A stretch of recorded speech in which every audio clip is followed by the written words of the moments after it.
kay Fresco Day.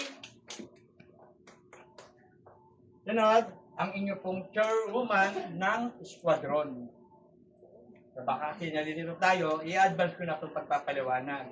Ang coalition po kasi, merong 10 branch na hinahawakan.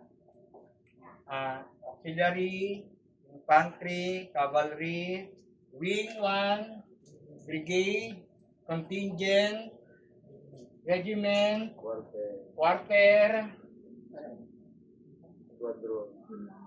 Squadron. Basta 10 branches yan. Ngayon, bawat 10 na yan, bawat branch na nabanggit ko, meron sila tumatakbo na hanggang 23 cluster.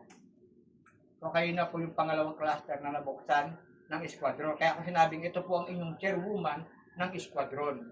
Siya po ang magiging chairwoman ninyo overall squadron. So itong nabanggit kong siyam, hindi po siya chairwoman doon, ha? Paglilinaw. Kaya para malaman natin kung saan tayo mag-report. No? Kasi baka mami nag-report kayo sa kanya, hindi naman niya kita ako. Diba?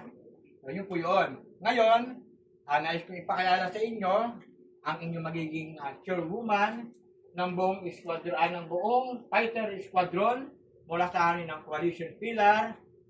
As of now, the ranking of Grandmaster Founder, Charter National Chairwoman, Rose.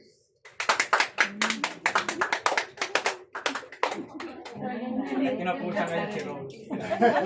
Don! Uy, Don! Dito ka.